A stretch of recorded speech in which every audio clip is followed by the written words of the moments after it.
Құрметті тыңдармандар, әңгіме басталмас бұрын лайк басып арнаға тіркелейік және әңгімені соңына дейін тыңдайық. Данагүл жасы 30-дың үстіндегі келіншек, қара торы, әдемі, денесі келісті әйел. Үлкен компанияда есепші болып қызмет істейді. Күйеуімен тұрмыс құрғанына 13 жыл болды. Олар үйленгенде тым жас болатын. Екеуі де жоғарғы оқу орнында оқып жүріп, жұмыс істеп, пәтерге бірге ақша жинады.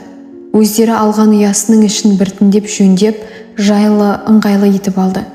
Бірер жыл бақытты өмірден соң кәдімгі отбасылар сияқты бала туралы ойлана бастады. Күйеуі Қанаттың соңғы 2 жылда жанын жегідей жеп тұрған арманды Данагүл айтпай-ақ сезеді. Соңғы 4 жыл бойы төзіммен күтуде, бірақ күткені көрінер емес. Бұған дейін олар түрлі дәрумендерді ішті.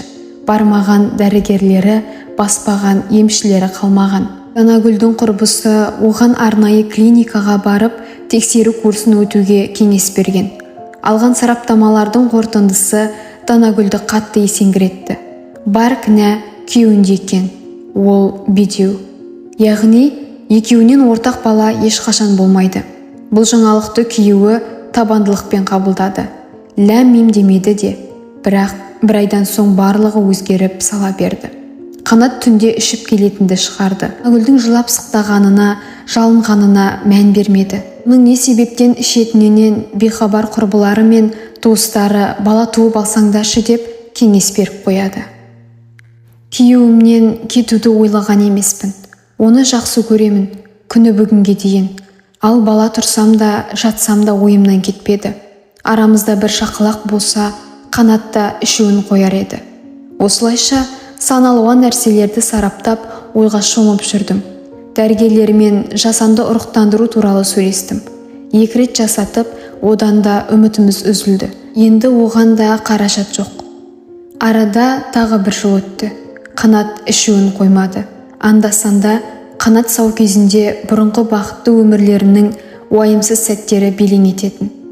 Бірақ ондай көңілді кездер таныстары немесе туыстарының біреуінде нәресте туды деген қуанышты хабар кезінде су сепкендей басылатын. Сондықтан Қанаттың соңғы жылдардағы бір есі бар, бір есі жоқ ахуалы шынайы, салауатты өмірден алшақтағанынан соң Данагүлде бір шешімге келді. Күйеуінің көзіне шөп салуға бел буды. 13 жыл бірге тұрып, әбден жан-тәнімен сіңісіп кеткен Қанатына қиянат жасамақ болды. Балама әке болуға лайықты үміткерді мұқият таңдау керек деп ойладым. Оған тек жұмыстағы әріптестерім ғана ойыма келді. Жұмыста еркектердің неше түрлісі бар, бірақ олардың ата тегінде ауру сырқау болмау керек. Әріптестерін ойша есіне алып, Данагүл отбасылы, үйлі баранды адамға тоқтау жасайды. Себебі үйленген еркекке өзге елден бала қажет емес. Осылайша жұмысындағы Сапар деген 2 балалы әріптесіне көз салады. Оның жүрегін жаулап алуға барын салды. Ғаламтордан түрлі кеңестерді оқып, оның алдында кербезденіп жүретін болды. Бірақ өзінен бірер жас қана үлкен жігіт өзін еліктіргісі келген Данагүлге көңіл аудармады. Сапардың көңілінен шығалмаған соң Данагүл оған шындықты айтуға бел буады. Ұятты жинап қойып, оның кабинетіне барып, 2 қабат болу туралы ойын жайып салады. Сапар Данагүлдің шындығын үнсіз қабылдап, қажет болса көмектесемін деді. Ертесінде түстен кейін екеуі жұмыстан сұранып, пәтер жалдап, келісілген шаруаны жүзеге асырды. Көзді тарс жұмып, Данагүл күйеуінің көзіне шөп салды. Ол сәтте келіншек күйеуін ойламауға тырысты. Сонымен бір рет болған қатынас жетіп артылды. 3 аптадан соң Данагүл жүкті екенін білді. Оның бақыттан басы айналды. Анда-санда көзінің астымен Қанатқа жасқана қарап қояды. Күйеуінің қабағын тори отырып, демін ішіне тартып, жүктілігін айтты. Таң қалған ол, кімнің баласы? Біздікі. Қанат басқа ештеңе сұрамады. Бүгінде олар Арсен есімді сары ұлдың ата-анасы. Қанат ішуін қойып ұлына қамқор әке болды. Данагүл өз ісінің дұрыс-бұрыстығын ойлағысы келмейді. Себебі енді бауырында армандаған баласы жанында жасынан сүйген өмірлік жары бар. Әкем дінге қатты берілген кісі еді. Бізді де шариғатпен тәрбиеледі. Ненің дұрыс, ненің бұрыстығын ашық төтесінен айтып отыра беретін. Ер жете бастаған шағымызда ертең үйленесіңдер. Сол кезде тура жолдан тайдырғысы келетіндер шығады. Арақ, ақша, атақ, сосын әйелмен сынайды. Осыдан таза шықсаңдар, онда шешелерің екеуміз сияқты бақытты боп отырасыңдар, деп айтатын.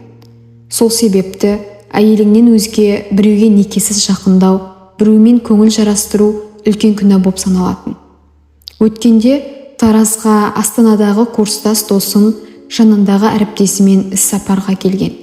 Көптен көрмегесін үйге шақырып қонақ еттім. Сонымен болды ғой десем, ертеңіне қыдырмадық па, қалаңды аралатсайшы, бильярд ойнайық деп звондап тұр. Мұстан кейін бильярдқа бардық. Бірақ аяқ асты досыммен әріптесім саунаға барайық деп шыға келді. Арам ойым жоқ, мен бармаймын деп қашып кетуге ұят болды. Сенің қалаңа қонақ боп келіп тұр ғой деп алдыма салып, тәуірлеу деген саунаға ертіп бардым. Буымыз бұрқырап, салқын сыраны сіміріп, біраз жүрдік. Мочалка қайда, заказ беріп бедің? Деп курстасым қутыңдайды. Мочалка бар ғой, деп аңқау басым кірезетін затты көрсетіппін ғой. Сөйтсем, саунаға келіп, қызмет көрсететін қыздарды мочалка дейді екен ғой.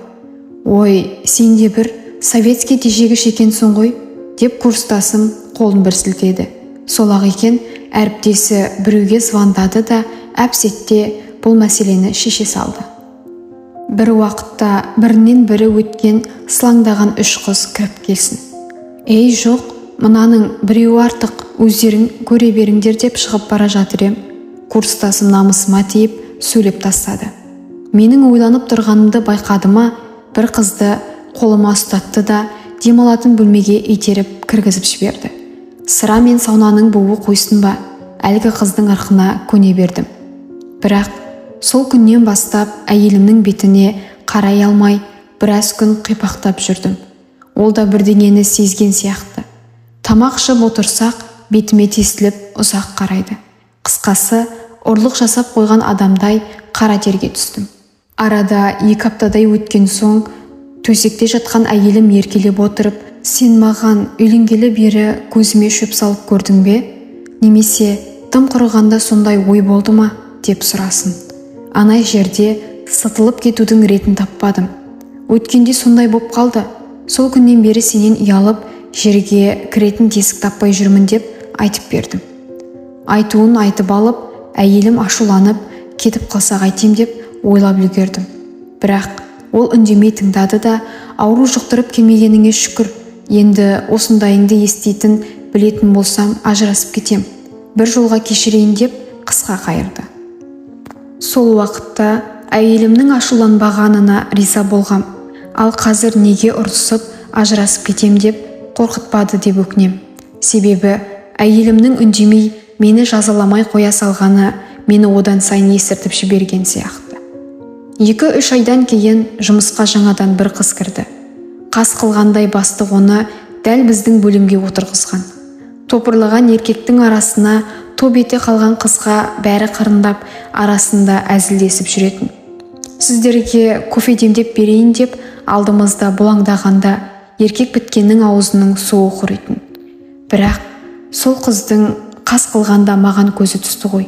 Шай әкеп, білмегенін сұрап жүріп, әңгімеміз жарасып кетті. Ақырында көңілдесіме айналды.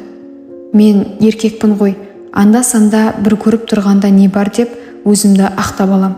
Жігіттер жас кезіңде ойнада күл деген терме менің уәжіме дөп түсе салғандай.